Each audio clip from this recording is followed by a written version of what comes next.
اللہ الرحمن الرحیم۔ دوستو، میں ہوں امان اللہ خان، آپ کے پروگرام عکس کے ساتھ۔ میرے پروگرام کے آج دو ایشوز ہیں۔ ایک تو بلاول بھٹو زرداری کا دورہ ہے ہندوستان، جس میں انہوں نے اپنی صلاحیتوں کے جھنڈے گاڑ دیے اور انہوں نے ایک مرتبہ پاکستان کے سیاستدانوں کو اور ہندوستان کے سیاستدانوں کو یہ بتا دیا کہ میں ذوالفقار علی بھٹو کا نواسا ہوں، بے نظیر کا بیٹا ہوں اور آصف زرداری کا بیٹا ہوں۔ میری تربیت، میرے خون میں میرے بڑوں کی وہ توانائی موجود ہے، اور جیسے وہ ڈٹ گئے اس طرح بلاول بھٹو بھی ڈٹ گیا۔ دیکھیں، ان کا جو کردار ہے ہندوستان میں، انہوں نے وہ باتیں کی ہیں اس سرزمین پہ جو آج تک پاکستان کے کسی سیاستدان یا حکمران نے نہیں کی۔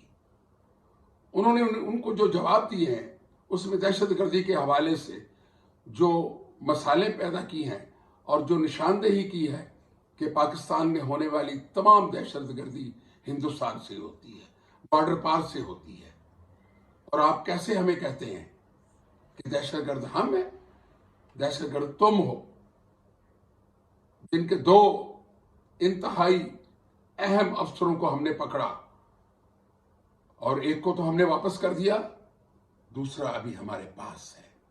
ہمارے پاس ثبوت ہے ہندوستان کی دہشت گردی کے کہ آپ نے آج تک پاکستان کو تسلیم ہی نہیں کیا، ہمارے وجود کو تسلیم نہیں کیا۔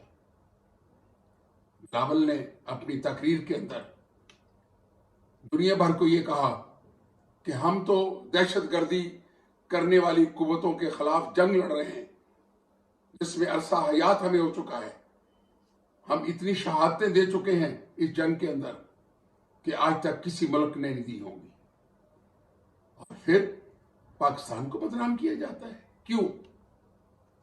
شاباش بلاول بھٹو، تو نے اپنا بہتر کردار ادا کیا، لیکن کیا پاکستان کے جاہل اور ایسے سیاستدان جنہیں میں کہوں گا کہ وہ پاکستان کے دشمن ہیں، پاکستان کے دوست نہیں ہیں؟ ابھی ہمارے وزیر خارجہ ہندوستان کی زمین پہ موجود تھے، تو یہاں سے پی ٹی آئی کی قیادت نے اس دورے کو ناکام دورہ قرار دے دیا اور اپنے الفاظ میں جو بیانیہ دیا ہے اس سے پاکستان کی توہین ہوئی ہے۔ تحریک انصاف کی قیادت کو سوچنا چاہیے کہ اپنی سیاست پاکستان کی سرزمین پہ لڑیں، پاکستان سے باہر پاکستان کو بدنام کرنے کی کوشش مت کریں۔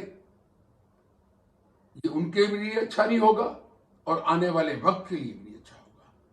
اس کی دوسری مثال میں یہ دوں گا کہ چین کے وزیر خارجہ بلاول بھٹو کی دعوت پہ پاکستان آئے۔ کیوں آئے؟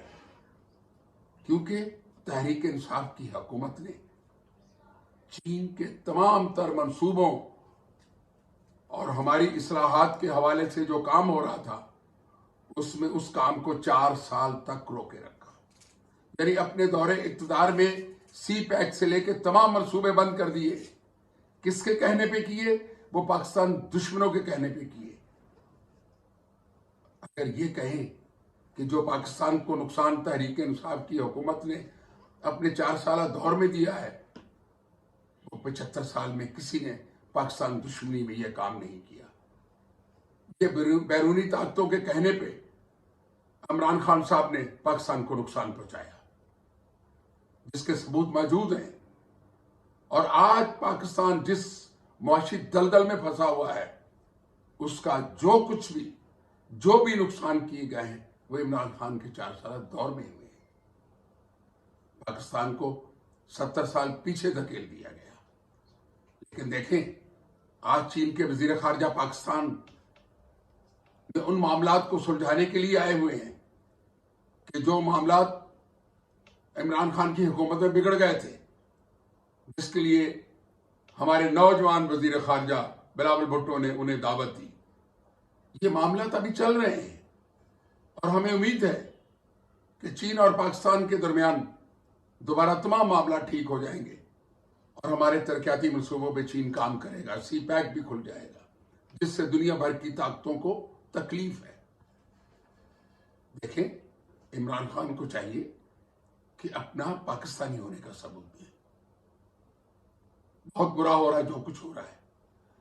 دوستوں میں دوسری جانب آپ کی توجہ دلواؤں گا کہ اس ٹائم صوبہ سرحد کے تمام سرحدی علاقوں وزیرستان اور بلوچستان میں دہشت گردی کے جتنے بھی واقعات ہوئے ہیں اس میں زیادہ تر ہماری افواج پاکستان کے نوجوان شہید ہو رہے ہیں. وہاں سے ایف سی کے نوجوان شہید ہو رہے ہیں اور اتنی تعداد میں شہید ہو رہے ہیں کہ جو پہلے کبھی یہ واقعات نہیں ہوئے تھے, جس میں صوبہ سرحد کے عوام چیخ اور پکار کر رہے ہیں کہ ہم کہاں ہیں, ہماری حفاظت کرنے والی حکومتیں کہاں ہیں, عمران خان کہاں ہے جس نے 10 سال صوبہ سرحد پہ حکومت کی ہے, ہمیں کوئی پوچھنے والا نہیں. ابھی تھوڑی دیر پہلے جماعت اسلامی کے سینٹ کے ممبر مشتاق احمد نے احتجاج کیا ہے سینٹ میں. انہوں نے کہا کہ ہم لاوارث ہو گئے ہیں صوبہ سرحد میں, یا عدالتوں میں کھیل کھیلے جا رہے ہیں, یا سیاستدان اقتدار کے لیے وہ کام کر رہے ہیں کہ جس سے پاکستان کو نقصان پہنچے گا. یہاں ضد کی بازیاں لگ رہی ہیں. وزیر اعظم بننے کے لیے پاکستان کو داؤ پہ لگایا جا رہا ہے. انہوں نے کہا, انہوں نے اعداد و شمار دیے ہیں. انہوں نے کہا وزیرستان میں پچھلے 1 ماہ میں اتنی شہادتیں ہوئی ہیں, صوبہ سرحد میں سوات سے لے کر دیر چترال تک اتنے لوگ شہید ہوئے ہیں, لیکن ان کی آواز اٹھانے والا کوئی نہیں ہے. کیوں؟ حکومت اور تحریک انصاف صرف اپنے اقتدار کی جنگ لڑ رہے ہیں اور عدلیہ ایک منصف کا کردار ادا نہیں کر رہی, وہ بھی پاکستان کو تباہی کی طرف لے کے جا رہی ہے.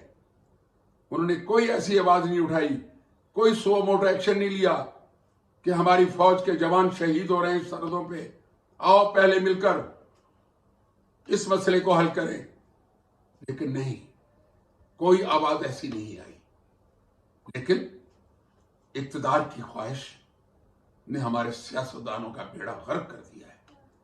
یار عوام تو یہ چاہ رہی ہے کہ میاں صاحب اور متحدہ جو حکومت بنی ہوئی ہے ان کے قائدین کو چاہیے کہ جو پاکستان کے ساتھ کھلواڑ ہو رہا ہے اس کھلواڑ کو ختم کرنے کے لیے عمران خان کو دوبارہ اقتدار دے دیا جائے, الیکشن نہ کروائے جائیں, انہیں کرسی اقتدار میں بٹھا دیا جائے. بھائی پاکستان کے عوام کو پاکستان چاہیے, اپنے آنے والی نسل کے مقدر نصیب چاہیے, ملک سے دہشت گردی کا خاتمہ چاہیے, یہاں کے عوام کو 2 ٹائم کی روٹی چاہیے, کاروبار چاہیے.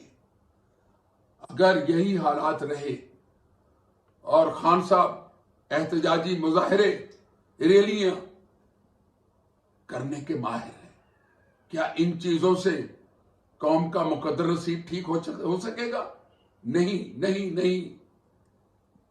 خان صاحب آپ پاکستان کو تباہی کی طرف لے کے جا رہے ہیں. خدا را اس قوم کی آواز سنیں.